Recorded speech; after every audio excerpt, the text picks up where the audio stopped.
How's it going, everybody? Welcome back for another episode of Posers. As always, I'm Bryce. And I'm Jeremiah. And we are back at it again. It is Sunday right now, but by the time you guys will be listening to this, it's Monday. So I hope your Monday is going okay and you don't want to shoot yourself yet. Whoa.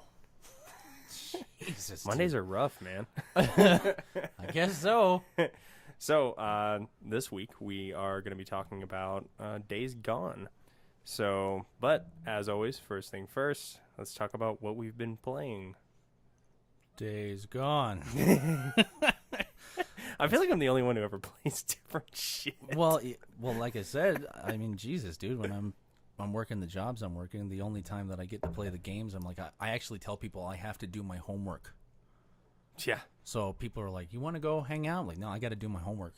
Yeah. And I just leave it at that because they're not going to understand if I describe to them what my homework is. Yeah. So that's what I call it. Yeah. No, for sure. I don't know. I try not to get too focused on a single game because then when I get bored of that game, I don't know what to do. I mean, I guess I can't say that I've only played it because you and I and Shesh, we've been playing Modern Warfare. We played Ghost Recon. Yeah. So it's not just Days Gone, but the serious gaming that I've been doing has been Days Gone. Yeah, I think for me, I've been concentrating on Days Gone. I did make a little bit further in the third Tomb Raider game. And that's just, it's so different than the other two. And they keep changing one of the characters. Because, What like, do you mean? So, all right. So, in the first one, Laura's, like, sidekick guy or whatever, Yeah. he's like a Pacific Islander. In the second one, he's black. Really? And in the third one, he's, like, Native American or something. Is it the same guy? Yeah, it's the same guy. He has the same name. His name's Jonah. Maybe that's a code name. You know, like M in 007. Maybe. I don't know. But I Q. think it's kind of funny. I'm just like, make up your damn minds. Like, just pick a nationality and stick with it. Oh, they're just trying to be And diverse. Come on. At first I thought it was me. I was like, am I imagining things? And then, like, I went back and looked at pictures of him. I was like, no, he's definitely black in that last game. Like, I thought maybe, like, a racist side was coming out on me. Well, they're just trying to be culturally sensitive, Bryce. That's the I guess PC so. age that we live in. Yeah, so, anyways, I'm touching on that just a little bit. But, yeah, I think at the same time, it's mostly just been Days Gone. I did actually been doing a little bit of replay work on Until Dawn. Okay. So, and I love that game. I need to get Detroit Become Human. I think it's amazing how much you get into those games. They're so good, man. To me, I can't get into them. Have you ever tried one, though? I don't want to because I like to kill stuff and I want to be in control of my character, and to just sit there and choose your story. It's like, well, I did that. I did that when I was in elementary school, and I would read Goosebumps books, and it would have like this part where it's like, do you want the happy ending or the sad ending? And I would read based off of that. So I don't know. You gotta try one, man. All right, I will. Just trust me. It's because I had the same thought process. I'm like, it's a video game. Like, I want to play a video game. And then it's just, I don't know. The fact that, they don't have to focus as much on the gameplay. Everything else is just exponentially better. Okay, so it's about the story. Yeah, 100%. It's kind of like the Final Fantasy games. Like, no one plays Final Fantasy because the gameplay is insanely and engaging. Right. They play it because the story is really good. Okay, all right. All right, so anyways, let's go ahead and start talking about Days Gone. As always, we're going to start off with the graphics. What did you think of the graphics? I wasn't impressed. You weren't? I ran into some weird glitches. So, yeah, as far as graphics and performance, I know for me, this is probably the most inconsistent frame rate I have ever experienced in a game. Yeah. Because it seems to be mostly when you are traveling on the motorcycle. Yep. It's like you'll be going, and then all of a sudden it starts to get jitters, and then it'll be like silky smooth, and then it drops again, and then it goes up and down and up and down and up and down. Like it probably goes everywhere from like sub 30 all the way up to above 60. Now, granted, you know, what I understand is that maybe it's because the game just came out. Because I know that anymore developers are still kind of finalizing textures and stuff like that as the game is being released, which I think is just a bad idea. Yeah. Because then there's dudes like us that are playing it on week 1, and we're sitting here going, why is this so choppy? Yeah. Why is this so grainy? I've multiple times been riding my bike down the road, and the whole world freezes for a bit to make me think that, oh, did my console just freeze? Did the game just freeze? Yeah. I actually did have the game completely crash on me once. I was playing, and it was the first time I'd ever found a gas can. You know, like when they first teach you about gas cans, and it's like on that tow truck. Yeah. So I grabbed the gas can from the tow truck, and they're like, you can use this to fill up generators or your motorcycle. Right. So I went and filled up the generator, and then I was like, okay, I'm going to go fill up my motorcycle.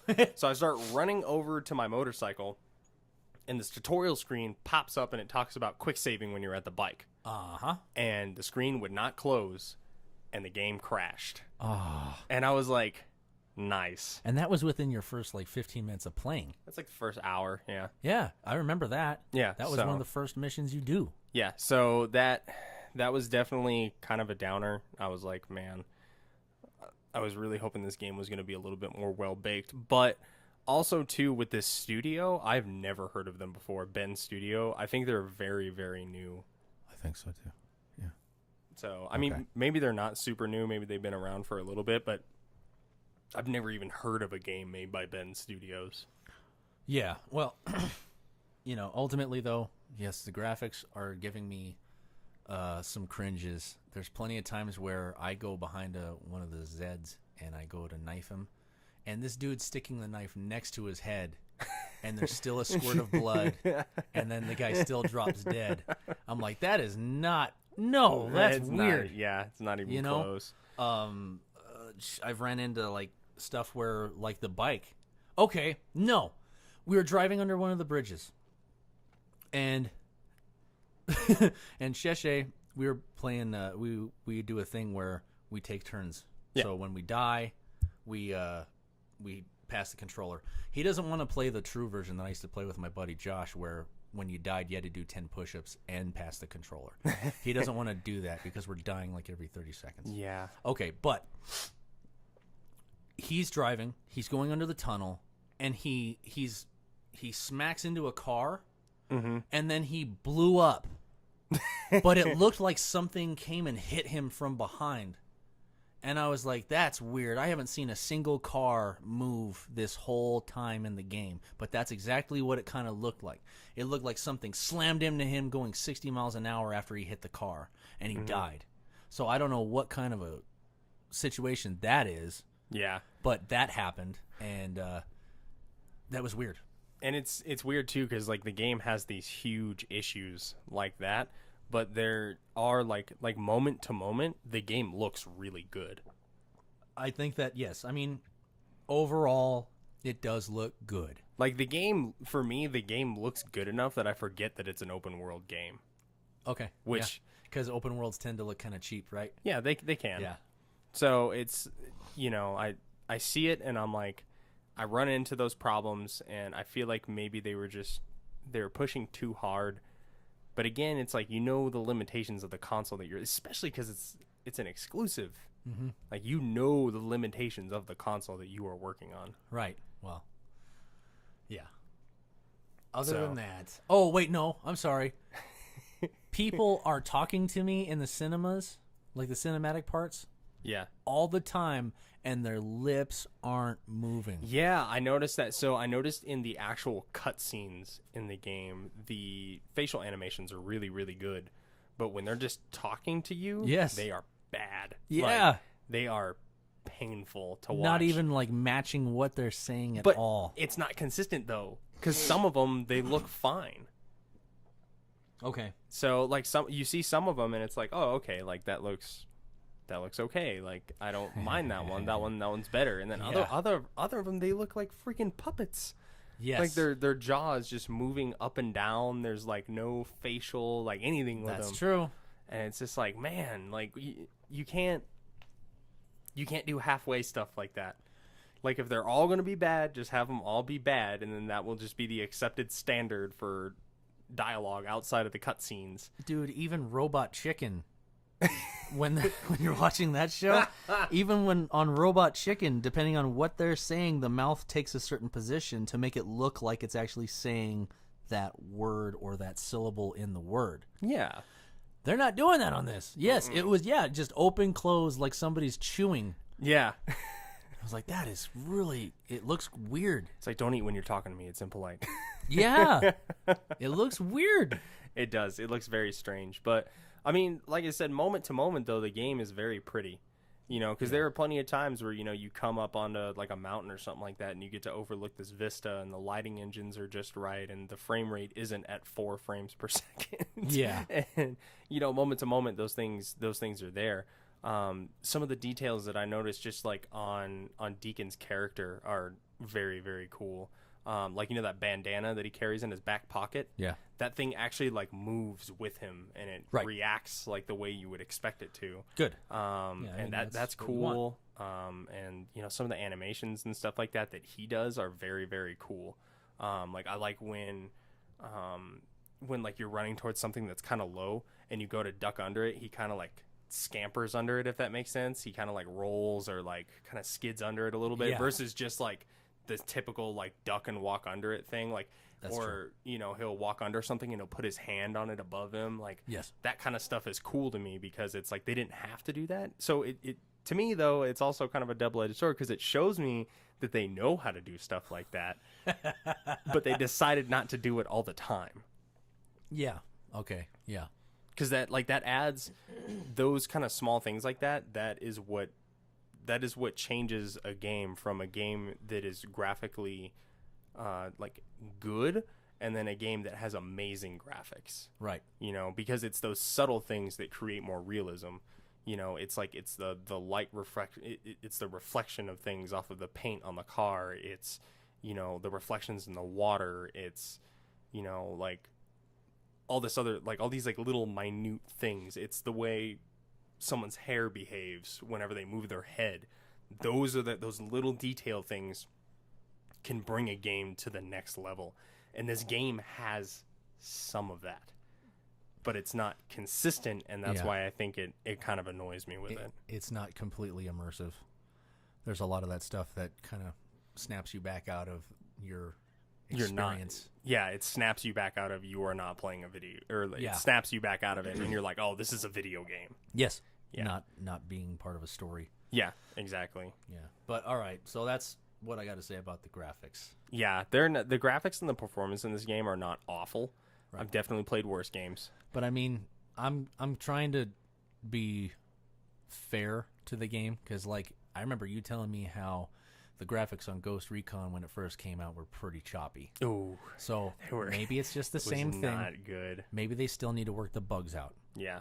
You know, maybe by this time next year it's going to be awesome. I don't know. Yeah, it could be. It very well could be. So, yeah, that I say is just my main gripe as well. It's just it's not that it's bad, it's inconsistently bad. Right. Because like I said, it shows that they know how to do it right, and it feels like they chose not to. It makes me wonder sometimes if it has something to do with my internet connection.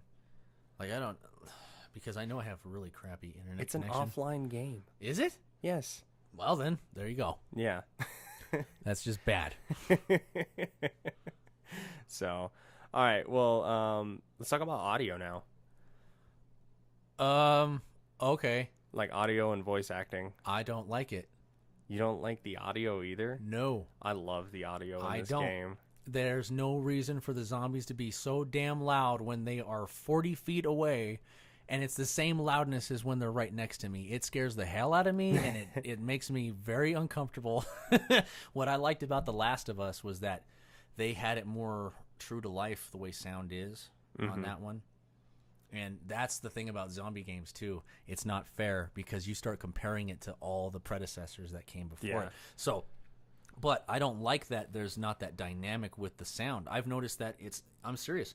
They could look like a Lego minifigure. They're so small out in the distance, and it sounds just as loud as the one that's right next to me. So I can't tell which one I need to be really looking out for when I'm trying to sneak around sometimes. Yeah. That bothers me. But that's just me. Other than that, voice acting is okay. I think that I can hear it that they didn't do too many takes on this game. There's some of the stuff that they say where like they're trying to say something really serious, and I'm not buying it. It doesn't come off as serious. I'm not buying it. So I really like the voice acting and the audio in this game. Like, one of the things that I really like is how Deacon kind of talks to himself. You like that? I think that's cool. It bothers me. I get it though, because he's probably been out there by himself for a while. Like, I like when you're like climbing up a ladder or something like that, and he's like, oh, "Okay, almost to the top. Come on, keep climbing." Like, I'm just like, "All right, yeah." And then like, you know, like you come across like a gas can, and like you pick it up, and he's like, "All right, I need to go take this to my bike." Oh, well. Like, if you notice, like, to me, it's like that. It's that small detail stuff. Because like, if your bike is low on fuel and you find a gas can, he's like, "All right, fuel for my bike." Okay, well, maybe that's for the people that don't pay attention, like as a reminder. But for me, it feels like the Mr. Obvious show after a while. Really? Yes. Every time I kill a zombie, and he takes the bounty, he actually says out loud, "Oh, bounties." It's like, yeah, duh, you've been doing this forever, okay? Yes, we know that you're collecting things and you're selling them. You don't have to say it out loud. That's weird. Stop talking to yourself. Let's go. Now, that's just me, but it's like some of that stuff is weird. I don't know. To me, it adds a very real, like, feel to it. Okay. Personally. Well, maybe that's because you talk to yourself a lot. A little bit. Do you? I do talk to myself a little bit. I mean, I realize that if we're being honest, we all do. Oh, and yeah. Anybody who tries to say that they don't is a damn liar. Yeah. But after I've been playing the game for like 8 hours, I'm over it. Yeah. Stop announcing your life. I'm the one who's controlling you. I know damn well that you need bounties. I got it. You know, after a while, I'm sitting there going, "Oh, do you think you need that gas for your bike? Duh!" But I'm kind of an asshole. Yeah, I get over it real quick. So yeah, that has, I think that added a subtle touch to the game for me. That like it kind of shows the isolation. When you're out there by yourself. That's what I was thinking too. He probably spends a lot of time by himself, so anybody would start talking to themselves just to hear a voice. Yeah, it's just, it's natural. So I think I really like that about the voice acting, or just the audio. And then I also liked, it sounds kind of stupid, but I like how when you're walking, you can hear the difference when you walk over things. So like, if you're walking through foliage, and then it sounds very realistic too. It sounds really good. That was a nice touch. When you're walking through foliage, it sounds, the different kinds of foliage that you walk through sounds different. Yeah.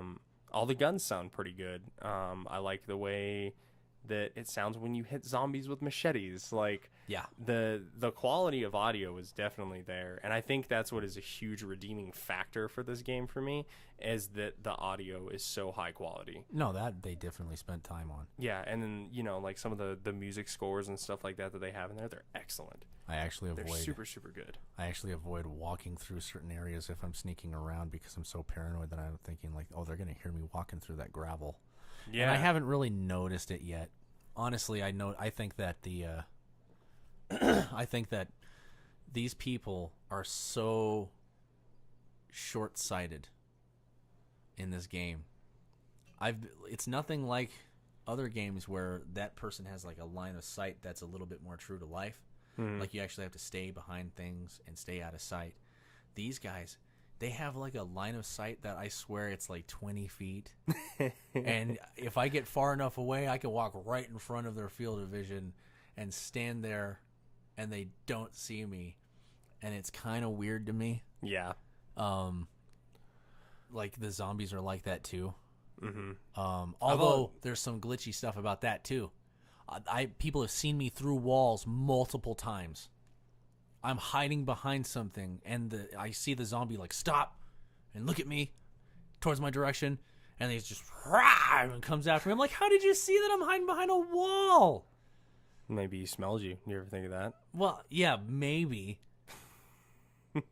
I don't know. I'm just asking. Maybe. I'm not saying that's a mechanic in the game. I don't know. Maybe he smelled you. I mean, yeah, maybe in the future the games will be that detailed where you have to be like upwind and shit. You know, there are games like that are like that now, or like most downwind. hunting games.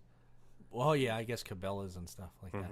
But yeah, I mean, some of that stuff is weird. And like I said, I'm just trying not to be too critical because this game just came out. Yeah. So, other than that, yeah, I mean the voice. We're talking about voice stuff. Yeah. And audio. I think that ultimately, as a whole, it's fine. It's not glitchy or anything. No, I haven't experienced any weird glitches with the audio or like sounds not sounding right or playing at the wrong point or anything like that. But I think as a whole, games have kind of moved past that. Because I remember like back when, like in the early days of PS3, late days of PS2, audio was bad. Awful. It was bad. Yeah. You know, like sounds wouldn't play. They would glitch and wouldn't sound right, or you know, you would have an action that had a specific sound and then a different sound would play when you did that action. I remember and it was, that. Like I remember one time it was the first time I'd ever played a Resident Evil game, and for whatever reason, the game, when I loaded it up that time, it glitched that every time I would open a door, you would hear a gunshot. And it scared the crap out of me the first time it happened. Because I was like, I'm getting shot at. And then like I was like, wait a minute. And then like I closed the door and I'd walk that to Cacao! I was like, this game is messing up right now. That would piss me off. So I think as a whole, we've kind of moved past audio. I'm not saying they're like not there. I've experienced it a few times, but not on this current generation of consoles. And in the later part of PS3, I've experienced very, very minimal audio glitches.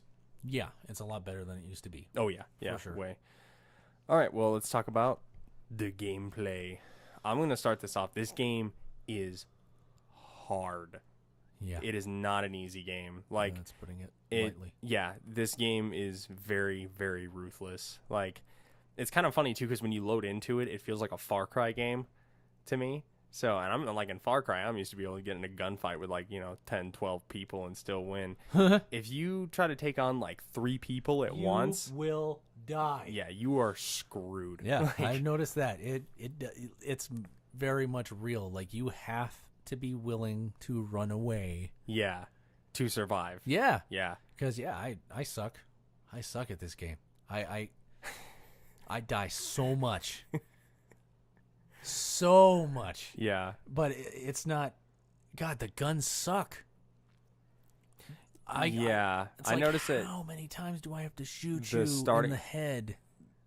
Go down. Well, already. I noticed if you actually get a headshot, it's an instant kill every single time. But getting the headshot is difficult, which is understandable because shooting someone in the head in real life is not easy. It's a way smaller target. If they're moving, it's even worse. Yeah. So now I have been able to actually get one of the better guns in the game. And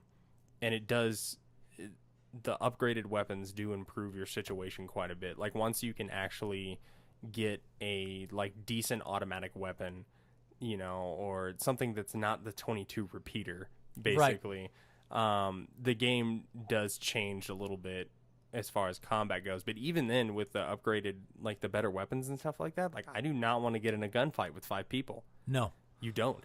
No. The tactic that I use that usually works on me is I try to sneak around and pick people off. And then if they discover me, I start weaving through stuff until they lose me, and then I have to go back to picking people off. But I try not to use guns. They're loud. They bring in the dead. They bring in wolves. Yeah. I had to kill a bear, like a zombie bear, And that was crazy. Yeah. Because that dude's a one-shot kill. Yeah. If he gets a hold of you, it's over. Which is pretty understandable. Well, yeah, it's a bear. It's a bear. But let's see, what else about the gameplay? Well, I already told you about the knife next to the head as opposed to through the head. That was weird. Yeah, so I think overall the game does a good job of being challenging but still rewarding. I feel like they're giving me the middle finger sometimes, straight up. Like, I did a mission where usually there's fuel somewhere everywhere you go. So I carted my ass out to this spot and ran out of gas as I pulled up to the spot. It said on the map that there was fuel by me, and my game does this weird thing where it seems to like zoom in when I'm on the bike or zoom out. Yeah. And it said that there was fuel like right by me. And then when I got off the bike, the map expanded and it turned out that it was like a mile away from where I was. But I had to hunt. So I got the deer, and that sucked because every time I shot at the deer, it would bring in a horde. So then I'd have to run up to the deer and field strip it real quick and then run away from this horde and try to lose them. And then I'd find another deer, and the process repeated itself 5 times. Mm-hmm. I then went back to the bike. It's out of gas. So I tried to go out to where it said that the fuel was. It turned out that it was like a ripper camp. So I got killed a lot and finally decided, you know what? Screw this. I'm walking home. So I walked. It said what was it? It was like 1.7 kilometers away. So I walked home the whole time, ducking in bushes, hiding behind trees, avoiding everybody because nobody's friendly in the apocalypse. Nope. So I finally get back, and I thought most games you play, things kind of reset when you finish a mission. No. Mm-mm. My bike was still where I left it, and I had to walk the 1.7 kilometers with a gas can in my hand.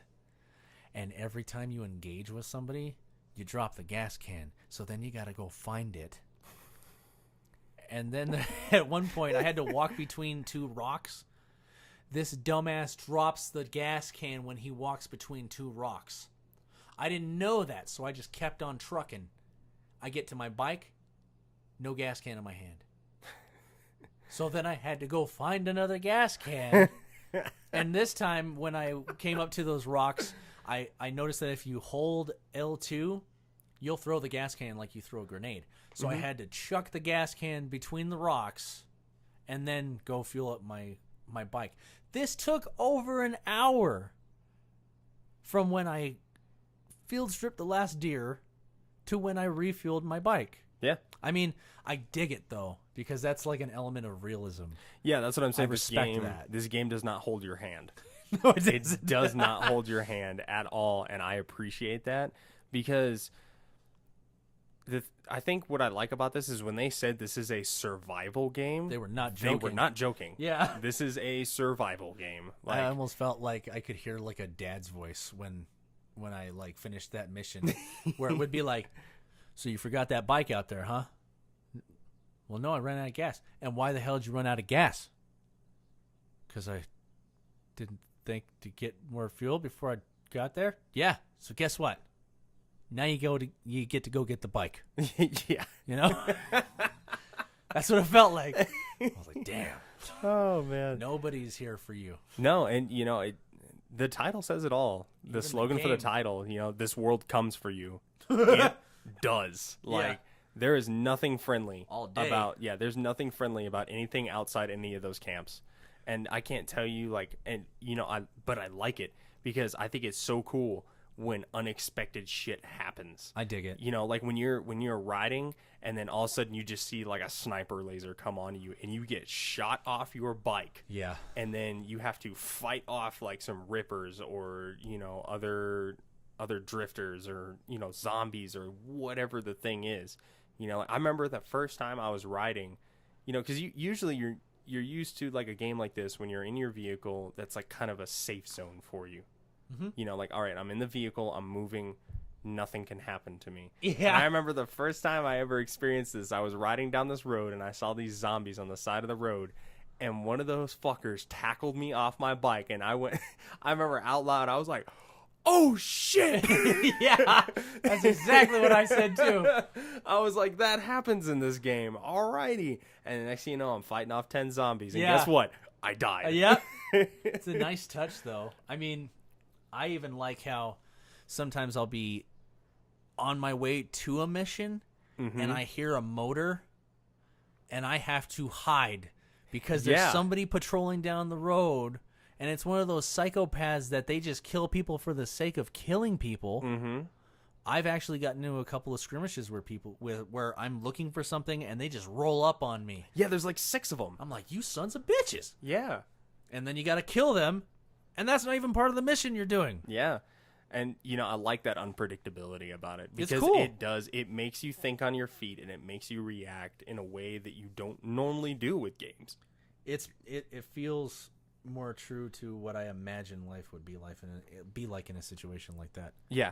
And I imagine society would get ugly real quick. Well, you know, too, it's one of those things where it's like, it makes you realize that, like, the zombies are the predictable part of the game. Right. You know, because it's like the zombies don't hide. The zombies, you know, like, you're not going to miss a giant horde. You know, it's there. You can avoid it. It's the people that ambush you. It's the people that set up these traps. They deceive, they lie. Yeah, they cheat. exactly. And it's awesome. So I think that's just awesome to me, you know? Yeah. So, all right, let's go ahead and talk about story a little bit. What do you think of the story so far? That is good. Yeah, for sure. So I've read a couple of views. I don't mean to cut you off, but I've read. I was gonna say, was I done talking? Go ahead. Go ahead. I've read a couple reviews about how they don't like the main character because he's an asshole. Well, he is. And he's a huge asshole. But, I mean, it sounds stupid, but it's kind of refreshing to have someone who's not like Mr. Goody Two-Shoes as the protagonist. Well, I think like we're just living in the age of the anti-hero anyway, though. Because like very few characters are true blue heroes anymore. Yeah. I mean, even in The Last of Us, it was like that dude... He wouldn't even answer a lot of Ellie's questions when she would ask him stuff about, like, have you ever hurt people or killed people? Yeah. You know, it's like, I get the feeling like this guy was a real piece of shit after he lost his daughter. Yeah. You know, because he didn't care anymore. You know, like, Venom just came out. Classic anti-hero storyline. So, yeah, I get it, though. But the dude was a biker before it went all down. What kind of morals do you think he really had? Yeah, he was, you know, 1%er type thing. So, come on. It was kind of funny, though. I remember, like, when I first started, like, they had, like, you know, I saw him wearing, like, the 1% patch. And, like, he turned around, and I looked at the back, and it said the mongrels. I'm like, really? You guys had, like, you couldn't have just been, like, I'm sure there's probably a reason why they didn't make it the Mongols, you know, because it's probably not a good idea to have, you know, a 1% bike club in your video game. But like, seeing it that close, I was like, all right, like, we get it. Just as close as you can get. That's as close as you can get. So I thought that was kind of cool where it started off, where it's like, this guy probably did not have the best choices in life, but he does have a code and he follows it as much as he can. And it's cool, you know, like, I like that Deacon does not take shit from people. You know, he's not someone to be friendly with. He is exactly who you would expect him to be. To a point. I mean, there's one of the characters that he interacts with. I'm trying not to spoil it for folks. Yeah. But there's one of the characters that you interact with, that you have to interact with, that I'm sitting there. And I even told my kids, one of the last times I talked to this person, I was like, I'm going to have to kill them. And they were like, what do you mean? I was like, that person's awful. Yeah. I just know I'm going to have to kill them. And I wonder if that's how the story's going to end or something. But I've been spending a lot of my time, like, either protecting or looking for that girl. So that's been the part of the story that I've been focusing on the most. Yeah. I also like with the story, how there's like sort of like a moral dilemma with a lot of the resources. Do you know, like, have you noticed that yet? No. So, are you talking about like you have to decide who you're going to feed? Not really so much that. So I like the way that, like, so each of the camps offer something different, right? Right. Like, one of them offers parts for your bike. One of them offers weapons. One of them offers, like, whatever, right? And you have to decide who you're going to help to build up the trust. And it's like, the owner of this camp is an asshole. Yeah. More than Deacon. Yeah. And I do not like them. I don't like the way they treat the people in their camp. Right. But they have guns. Right. And I need guns. Right. And it's tough because it's like, I really don't want to work for this person, but I really need an M4. Right. Yeah. Yeah, I've noticed that too. But I God, like I'm like way too much into my morals as a person, I guess. There's one of the camps that I have not sent one person to that camp. I don't care if you get a higher reward or if the resources are better. I just can't do it. And it's stupid because it's like, this isn't even real people. This is a software. Yeah. I'm still sitting there going, oh, I can't in good conscience send them over there. Yeah, I know. I've had that happen to me a couple of times where it's like, man, it's like the moral dilemma of it is awesome because I don't recall that I've ever experienced that in a game before where it's like BioShock had that. Oh yeah, with the little sisters. Yeah. Yeah. You could kill them to get the atom. Yeah. Or you could just let them go. Mm-hmm. And I always just let them go. Yeah. I was like, I ain't killing no little. Well, girls. I mean, there's like that kind of moral dilemma where it's like very, like, you know, do you want to kill this person? Do you want to let them live? Like that, I get, but I've never had it tied to like resources like that, where it's like, this is a terrible person. I don't like them. Yeah. But I need what they have. Yeah. Like, I mean, I guess, yeah, you could get through the game with your Beretta M9 and your 22 repeater and a crappy crossbow if you really want, if it was going to bother you that much. But yeah, I like the way that they did that. It's cool because it portrays the way I would think the end of the world would be. It's like resources are very finite. Right. You need this to survive or to make survival easier. Yeah. And maybe the way you get it isn't necessarily the way you want to get it, but it's the way you're going to have to do it if you need it that bad. And I think that's cool. You need to learn to live with the decisions that you make. You know, because in a desperation environment like that, yeah, there's going to be times where you're going to have to blur that line of what's good and what's not. You know, what's just and what's not. And I get that, you know, but I've been doing other things. I've been like, I go hunt for the camp that I can't stand. I bring them most of my bounties. Mm-hmm. But yeah, I don't send nobody over there. Yeah. No. So, and like I said, it's just a cool system. And then I also, kind of touching back on gameplay too, I get kind of like a Skyrim feel from it, where in the sense that there is not really a singular storyline to follow. It's like a spider web, you know, like the start point is in the middle and then it goes every direction from there and it's all connected. And that's cool. And I like that. I think that's really cool because that is real choice in a video game to me. You know, because a lot of video games, they have like an illusion of choice where it's like, you can choose to make this decision or you can choose to make this decision, but ultimately you're still going down this linear path. Yeah, you're still going down. Versus with this game, it is very much a, you know, like you can definitely be like, you know, I don't really care about what happened to Deacon's girlfriend. Right. I'm going to focus on the here and now, and I'm going to work with these camp leaders and blah, blah, blah, blah, blah. Or, you know, I don't, you know, or, you know, you can be like, I don't care about the camps. I care about Boozer, and I care about getting him healthy, and like all this kind of stuff, you know. Right. So it's a very easy way to have a lot of power in your choice without it having to be extremely complicated, if that makes sense. Yeah, Yeah, it's cool. I like that. It's it almost feels like a real life is in this game. Yeah, because there's all these people that he has history with, he's interacting with. There's things that he has to take care of for certain people in order to get certain things done. It's cool. Yeah, it is, and I like how it has those RPG elements to it. It's very, very nice. Yeah, to see in a game like this, especially. So, but yeah, I think that the story and the gameplay of the game is it's spot on, and it's one of those redeeming factors that kind of makes up for those graphical hiccups, that we talked about earlier. Oh yeah, I mean it's not a bad game. No, not by any stretch of the imagination. So, it's almost, to me, it's a good pacifier for me until The Last of Us 2 comes out. Yeah.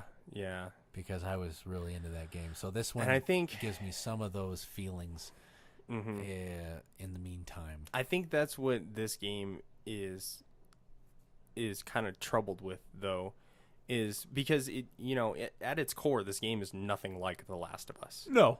At all. Like, whatsoever. There are absolutely no similarities, not even in the gameplay, between the way The Last of Us plays and the way this game plays. But because of the setting and because of the style of game that it is, right, the two are associated. Well, it's going to be. I think that's what's going to hurt this game the most is, and personally, I went into the game not thinking it was going to be anything like The Last of Us. Right. But I know there are a lot of people who are going to make that connection. You know what I mean? It's kind of like, it's kind of like if you make a first-person shooter, everyone is going to think it's like Call of Duty. Yeah. That's just the reality of it. And it's hard to create that disassociation because you have to do something that really makes it stand out. And unfortunately, I feel like this game does not do anything groundbreaking enough to make it stand apart from The Last of Us. No. I mean, no, it's not about that. If anything, it's also got other reflections of like Red Dead to me, where instead of a horse, it's a bike. Yeah. You know? It's a big open world, and except this one's got zombies in it, and it doesn't take place in the Old West. There's like, it's almost like if that's not your flavor, here's zombies. Yeah. You know, and that's fine though, because I don't care. Yeah. I just like a good story. That's actually a really good comparison too. I never thought of that. The game it does remind me of Red Dead. It does a little bit. Lot. Like it's kind of got not necessarily all the same gameplay mechanics and stuff like that, but it's still kind of the same concept where it's like dude versus the world, basically. Yes. And I like that about Red Dead. That was awesome. Yeah. So, and the game is, like I said, the game's super good, but it does not do anything groundbreaking enough to create that disassociation with The Last of Us. Right. You know what I mean? It's kind of like what is it? Like Ghost Recon Wildlands. Like they created that disassociation from Call of Duty because they made it an open world. And they made it strategic, or they made it whatever it is, they made that disassociation from Call of Duty. So it's not just a military shooter, it is Ghost Recon. It's better, in my opinion. Yeah, no, it's it is. I think it's much better than Call of Duty. I mean, Call of Duty is still fun. It's fun. Yeah, but it's not as satisfying as Ghost Recon is for me. To me, Ghost Recon is almost like a more serious Grand Theft Auto. Yeah, it is. The open world, you can jack cars if you have to, but you are you're influenced to make good decisions. Yeah. You're not allowed to just go rampaging around. Mm-hmm. I've actually had the game reset on me because I ran over too many pedestrians. Yeah. Where they're like, no, that's not how you play. That's not now try it again. Yeah. So I think that with The Last of Us and this game having a similar setting, it kind of hurts it.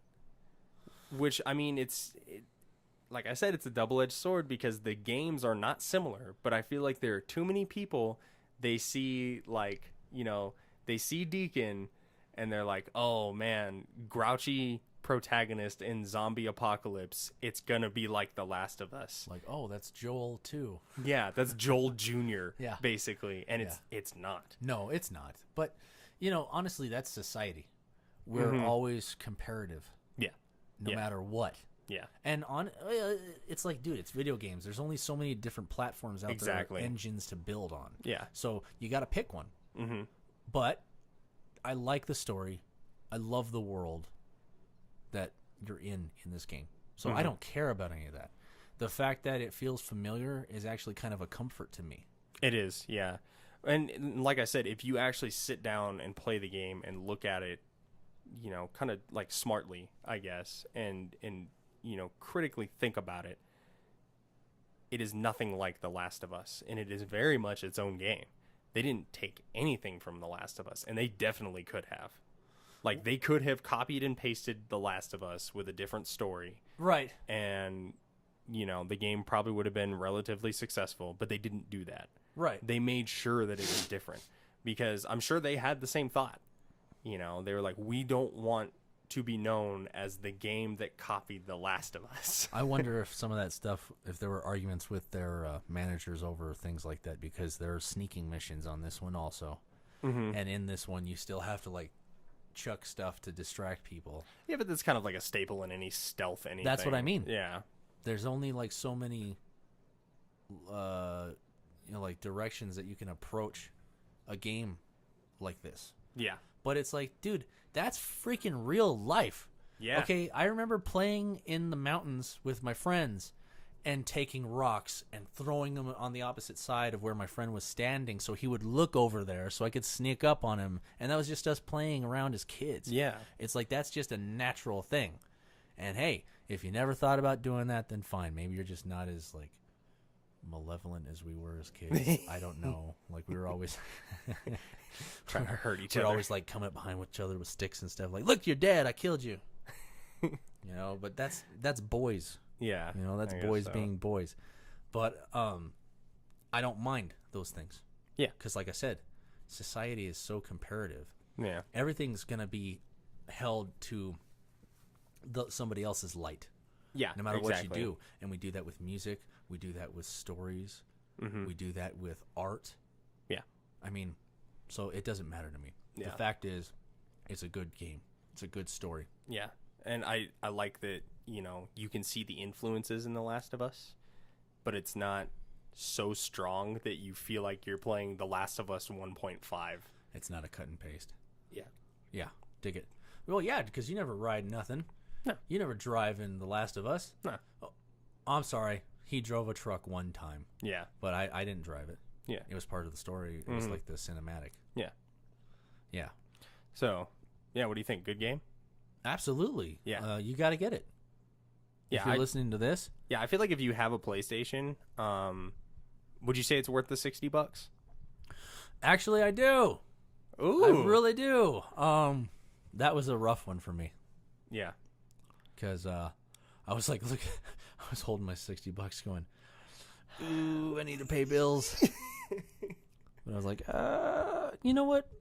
I'm going for it. Yeah. I love the game. Yeah. I'm actually looking forward to playing it. Yeah, same. It's not as high caliber as the last game we covered, Spider-Man. No. You know, and it's just, I think it mostly has to do with the studio, Ben Studio. Like I said, maybe they've been around for a while. I don't know.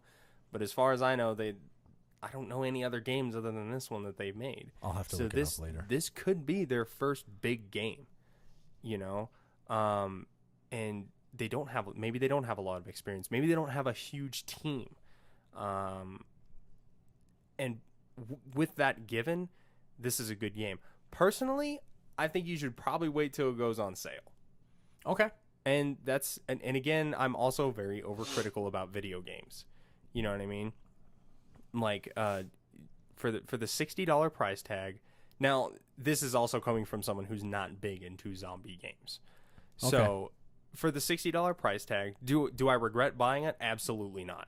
It's a good game. It's a fun game. Yeah. But I think for $60, there are probably some other games that I would have bought over this one. Oh, really? Yes. Like I would have waited until like Rage 2 came out, or you know, maybe Kingdom Hearts 3, or there were a couple of games that I was debating buying. But you know, this is the first new game that we've done, and it's nice to be able to do that too. So that was also an influencing factor. But again, if you are into zombie games, this is absolutely worth $60. Yes, because I am. Yeah, and again, I don't regret buying it. I'm not saying for me personally that like I'm like, oh man, I never should have spent $60 on this game. It's a good game. I just like for me personally, I probably would have waited till it got down in that like that $40 range, like $40. That's right where it's at for me. It's not like I gotta wait until they have like a 60% off sale to ever think about purchasing this game. Not at all. But it wasn't quite all there for me. And again, it's just the genre. I'm not super into the open world zombie games because I know you love Dying Light. Yeah. So I really did. Yeah. I played that game way too much. So, if this is your kind of game, 100%, it is a good game. And even if it's not your kind of game, it's still a good game. It's just if you're not into zombie games, probably not worth the $60 spend. Yeah, some people absolutely don't like zombie games. I know, that's a reoccurring theme on the Angry Joe show, is he fucking hates zombie games. And I get it, because it's a very tried method of gaming, and we live in a zombie culture these days. It's beaten to death. Yeah, but I don't care. I freaking love it. Yeah, I can't help it. Mm-hmm. You can call me weak-minded or whatever. I don't care. I love it. And if I'm being honest, the main reason I bought this game was because it was a toss-up between this game and World War Z. And I couldn't find World War Z. I did find Days Gone first. I had my hands on it, so I took it home. Yeah. But I was going to get World War Z because that one has a multiplayer. Mm-hmm. And I was interested in that.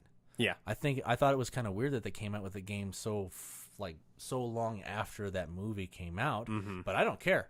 That one's next. Yeah. It's one of the next ones for me. But to be fair, since we're doing this podcast, I'm going to try and find something different to play as my next game. Yeah. But I'm still trying to finish this one. Yeah. I don't think I'm even close. Yeah. I think I've got probably 15 hours into it now, and it feels like it's still just kind of taken off the ground, which is cool. Yeah. Because that shows me that they put work into this You're game. still meeting people. Yeah. I feel like, I maybe have 15% of the storyline done. Yeah, and I'm not sure. I don't really know how long a gameplay is. I haven't really, to be honest with you, outside of just playing the game, I haven't really read into it that much. I just kind of saw the trailers for it, and I'm like, it looks good. Let's try it. The ones you showed me, that was it. I was sold. Like that gigantic horde that dude was running away from. Yeah. And I was watching the trailer, getting a pit in my stomach, looking at what this guy was going through, and I'm just going like, oh my God, what's he going to do? Yeah. Yeah. And it's cool. And, I've ran into a couple of hordes in the game, and they behave just like they do in the trailer. It doesn't disappoint. No, it doesn't. And fighting them is awful. It is terrible. It is one of those things where like you see a horde and you're like, all right, it's there. I'm going a click and a half that way in the opposite direction. Yes. Because I don't want to be anywhere near that freaking thing. Yes. So it's an awesome game. All right. Well, that was the featured game. So let's go ahead and talk about stuff we're excited about. I don't know anything. I was working until like 11 o'clock most nights this week, so I've been, any chance I get has just been playing the game. Yeah. So I don't know. You tell me. What should I be excited about? So, I guess just kind of a bit in gaming news. EA just recently announced that they're going to change their marketing strategy because they realize Anthem failed. Oh, really? Yeah. So they are going to switch. There is actually talk about them switching strictly to free-to-play games. What? Well, so Apex has made more money than Anthem now, and Apex is a free game. That's because of microtransactions instead of paying the game and then having microtransactions, which has been EA's shtick for a little while. Yeah, so they said they're going to change their marketing strategy, and I'm like, all right, let's see it. Yeah. Okay. You know, like let's see how it goes. You know, because I even said in the previous podcast, like if you're gonna do stuff like Apex Legends, and you know they're fun, then just do it. You know, like who cares if it's a battle royale? If it's a good battle royale, then people will play it. Yeah. I mean, Apex hit and it took the world by storm, man. Like everybody was talking about Apex. That's Legends. true. There were so many people that they just dropped Fortnite. They were like, "Yeah, screw this. I want to go play Apex." Yeah, that's and never true. touched their Fortnite game again. That's true. You know, So if they can do stuff like that and they can be successful with it, then maybe that's just their niche now. Okay. You know, maybe that's just their spot. Well, time's going to tell on that one. Yeah, so I'd like to see how that turns out. Call of Duty just reserved their spot for the E3 auditorium. There's rumors of a new Modern Warfare title. Yeah, you said that. I'm not gonna lie. If it's a new Modern Warfare game, I'm probably gonna buy it. The one that we were playing, the one from like what 2016 or 14 or something. Oh, the original Modern Warfare? That's from like 2008. It's fun. Yeah, it's still fun. Oh yeah. So I think for sure that's gonna be something that I'm gonna be on the watch for. And then one that I've seen a lot of people talking about lately is Ghost Recon Breakpoint. I saw that trailer. It looks intense. It looks so good. And you know, I've done a little bit of reading on it. I've read some articles written by people who got to play the alpha, and they've changed a lot and it looks good. I mean, obviously we're Ghost Recon fanboys. Oh yeah. So yeah, 100%. So bias as hell with the opinion that these people are listening to right now. Well, I don't care. I think it looks awesome. I even like the old Ghost Recon games, you know, like Advanced Warfighter and the Ghost Recon, like the SOCOM games and stuff like that. Yeah. All the Tom Clancy titles are just really good. But this new one, some of the articles that I've read, they added this function in there called the bivouac, which basically is a term that they use in the military for like kind of like a rest and recollection period. Okay. So usually you say you're going to bivouac if you're out in the field and you're about to go to sleep. So what it is basically is your team sets up a tent, right? And your tent is where you change your loadout. You can change there's going to be classes in the game. I don't know how I feel about that. I'll see. Because to me, the thing that makes Ghost Recon Wildlands fun is you can play how you want. Yeah. You know, but I think probably the way it's going to work in my mind, the way I see it happening, and they haven't confirmed anything yet, is your different classes are basically going to be like, do you want to have the well-rounded guy as like, you know, like a point man type thing? Do you want to have the guy who's more set towards, you know, holding down a position? You know, he uses machine guns. He has better armor. Do you want to be long range sniper rifle? You know, maybe you're, if when you're in on a scope, your crosshairs float around less or like whatever. I don't think they're going to limit someone being like, oh, like if you want a sniper rifle, you have to have this class.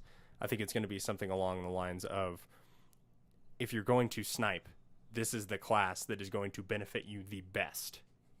So I don't necessarily think it's going to be very cut and paste, like, you know, like an RPG, like, this is a warrior. You are only allowed to use warrior equipment. This is a mage. You are only allowed to use mage equipment. I think it's going to be something like, if you want to be a point man and run a sniper style class to increase your accuracy, you can probably do that. The thing that is weird to me, though, is they're talking about it having a tiered loot system. Okay. Which I don't understand. Like, I don't know how you're going to have a tactical special operations game and you have a tiered loot system. Like, this isn't Borderlands, so I'm nervous to see what that's going to be like. Okay, yeah, well, we're just going to have to see what that is. Yeah, and there's actually a guy who's prior Special Forces who is one of the creative directors for the game.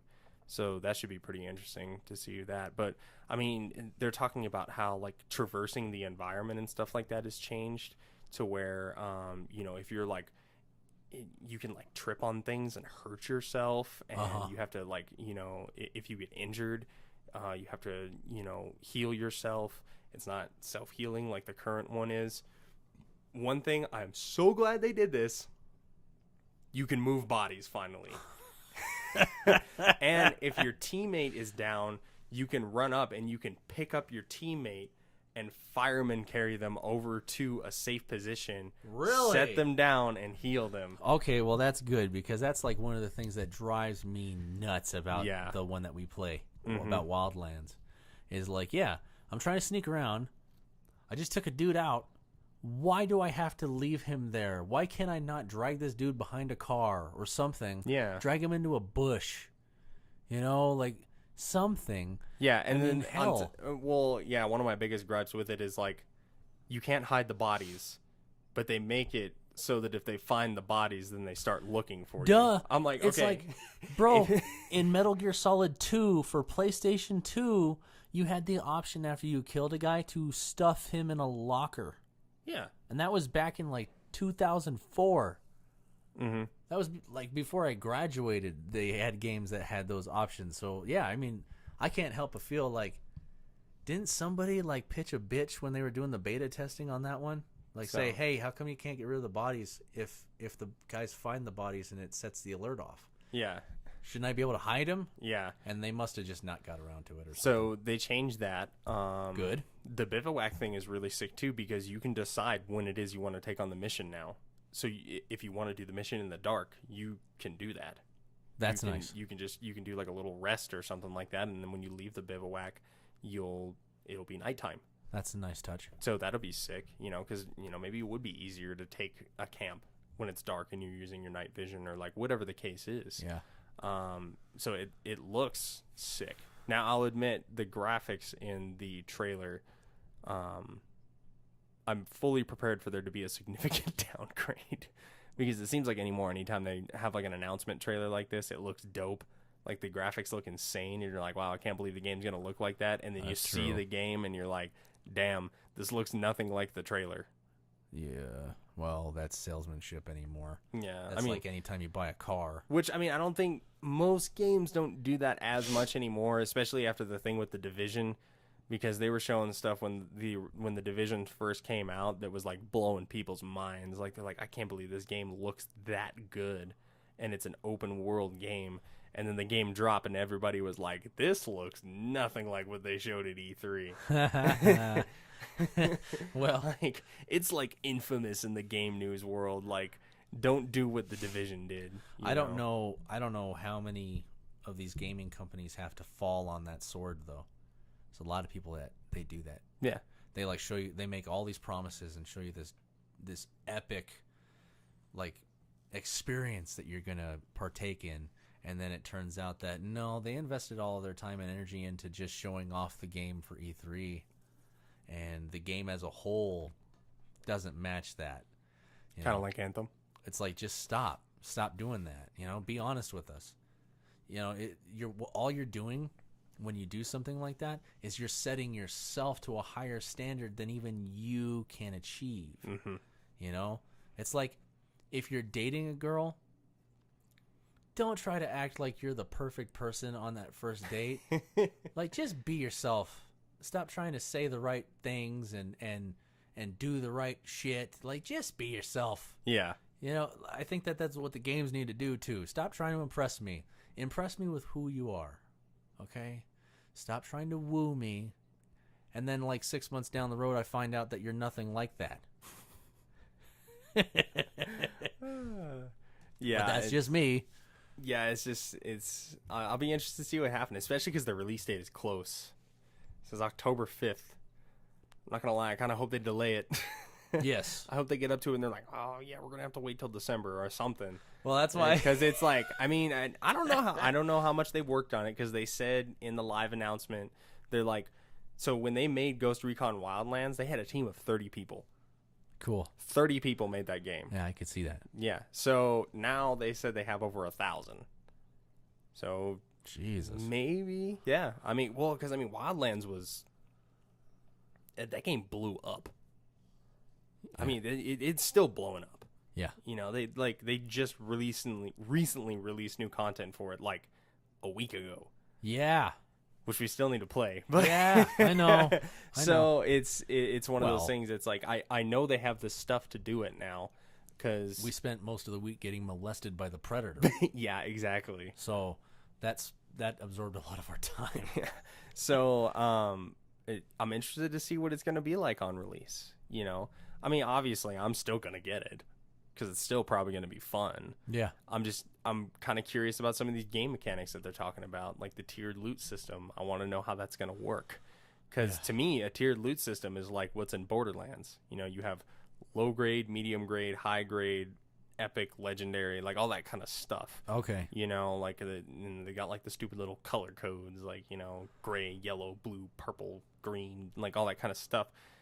I really hope they don't try to do something like that with this, because one of the things that makes Ghost Recon cool is that you have access to your weapon arsenal, and you can decide, this is how I want to take on this mission. I want to use this gun, and know that the reason you are selecting that assault rifle is because that is what fits your playstyle. Right. Not because it is a level 12 rifle and all your other rifles are level 3 rifles or whatever. It is just, that is your pick on what weapon you like.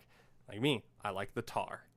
You know, some of the people that I play with, they stick with the P416. That's just what they like. You know, I mean, I'm sure you use a different assault rifle than me. I honestly, you use the M4. You know, I just use the M4 and a sniper rifle. Yeah, that's it. Yeah, that's what I'm saying. Like, and you know, like everyone has their pick on the sniper rifle. I like the MSR. Some people like the Sasser. You know, there's other missions where if I know we're gonna be in close quarters, I'll ditch the sniper and I'll get a shotgun. Yeah, and that's just something tactical. And like I said, that was what's nice about Wildlands, is there is not necessarily a better gun. There is just different guns. Yeah. And I really hope, because like honestly, in Wildlands, you can get away, the first rifle that you spawn with, the 416, you can get all the way through the game using the 416 the whole time. Yeah. And you will not notice a difference if you like that weapon. That's true, because a headshot is a headshot. Exactly. Oh God, now you got me all worried. Yeah. So, if this turns into a bullet sponge enemy type thing, I'm gonna be pretty disappointed, because that's not what Ghost Recon is. I'm gonna be pissed. Oh yeah, I'm gonna be mad too. So, I'm hoping that they don't do anything weird like that. I hope their quote unquote tiered loot system is something different. Please listen to us. Yeah. Please listen to your fan base, Ghost Recon. But I mean, they talked about in the game, or in the trailer, how they designed this game based off of community feedback from Wildlands. So I don't know who the hell was playing Wildlands. It's like, you know, it'd be sick if there was a tiered loot system like Borderlands. Yeah. Because I've never heard anybody say that about Wildlands. I've never heard anyone talk about the game online. I've never read any like reviews or articles about the game where they were like, you know, it'd be sick. This game had a loot system like Borderlands. Yeah. Like, that's not what I'm looking for when I'm playing Ghost Recon. Because what I can't appreciate about Ghost Recon is that when you're shooting with a pistol, it is just as effective as a rifle as long as you put the shots in the right spot. Yeah. Like a real gun? Yeah, like engagement distances matter there. Right. Like, obviously, a pistol is not going to be the ideal weapon to shoot at somebody if you're at 50 yards. Right. You know, so that's what makes Ghost Recon fun, is your decisions matter. Okay, so what else are you looking forward to? Oh, they're supposed to announce the release date for The Last of Us this month. Yeah, okay, I'll hold my breath for that, Bryce. Yeah. I've only been waiting for a long time. Yeah, so we'll see. I mean, if they announce it, they announce it, and, you know, maybe it'll be closer than we think. I'm actually kind of surprised that they're announcing the release date this soon, because I figured this was going to be a cross-platform game. I figured this was going to be one that was going to be PS5 and PS4. Because Sony's already announced that they're not releasing the PS4 in 2019. They said they're looking for a late 2020, maybe even 2021 release date. You mean 5? You mean 5? Yeah, that's what I said, the PlayStation 5. Okay. Did I not say PS5? Well, we'll listen to it later. Okay, I don't know. Everybody's going to talk trash to you now, so that's awesome. I'm sure, whatever. Anyways, the PlayStation 5, they're talking for a either 2020 or 2021 release date, because they don't want to release it in 2019, because they realize that they haven't had the PS4 out that long. Well, I mean, actually, it has been out. It's been out a while, I guess. Man. I don't know what you mean by a while. I mean, it came out in 2013 2013. Like late 2013, 2014, I think. Actually, I think it might have been 2014 because I'm pretty sure I was a senior in high school when it came out. All right. Well, I mean, so 5 years. Because, I mean, the original PlayStation came out in 2000, and the PS3 came out in 2006. Yep. So that's a 6-year time difference. It seems like it was a lot longer than that. So we're already coming up on that time difference right there. Because if it came out in 2014, it's 2019 now. It's been about 5 years, so about a 6-year span. I mean, it doesn't seem like it's been that long because we've had a lot of great games. I'm gonna have a lot of great games. Donating plasma or something so I can start a fund. Yeah, so because it's gonna be a grip, isn't it? So, from the way that they've been talking about it, it's going to be probably not $300. That's for sure. I hope not. So, I mean, I don't think they're going to repeat the mistake that they did with the PS3, where the base model was $600. Right. I don't think that they're going to repeat that. But I mean, I wouldn't be surprised if their base model price, or like just their model price. I don't even know if they're going to have different tiers. It wouldn't surprise me if their model price was $500. You know, from some of the stuff that they've been talking about that's going to be in this thing. I'm going to have to do what I always do. Just wait. I'm going to let everybody buy them first. Oh, and yeah. then when they drop down, then I'll be able to get one. So, I mean, you know, some of the stuff that they're talking about, though, from what I've seen interviews with, you know, the director of sales and stuff like that from PlayStation and all this other thing, game consoles are moving more towards like a PC-oriented build, where it's you buy the console and that is basically just a platform for your hardware, and then later on in the future your hardware upgrades, but you keep the console, which I think is a really, really good idea, because that way, you know, every 5-6 years or whatever, you're not having to drop $400 or $500 on a new console. You're, you know, paying $250 for a new hard drive. You're paying $200 or $300 for a new CPU. Especially if they make it easy to change out, that just a layperson can do it, then they'll make good money on that. Okay, yeah, I'd be open to that, I guess. So, because I mean, I think that would be pretty sick. I'd be willing to fork over $500 for a PS5 if it's future proofed for the next 15 years. Yeah, because then in theory you'll get your money's worth. Yeah, yeah. So that's true. I'm interested to see how it's going to turn out with that. But yeah, I'm really surprised, because I figured for sure The Last of Us 2 was going to be one of those cross-platform games, just like they did with the original Last of Us, where they had The Last of Us on PS3 and on PS4. It could be that they may do that again. Which, I mean, would not surprise me. I mean, I'm almost positive Death Stranding is going to be that. Oh, yeah. Well, Jesus, how long have we been waiting on that? 3 years, I think. It's ridiculous. Yeah, so I'm really interested. Like, I'm almost positive that's going to be a cross-platform game. Okay. Because it's been kind of teased that it will be on the PS5. Okay, yeah. So. God, I even forget about that game. It's been so long. Yeah. I was just like, I'm just torturing myself waiting on it. Yeah.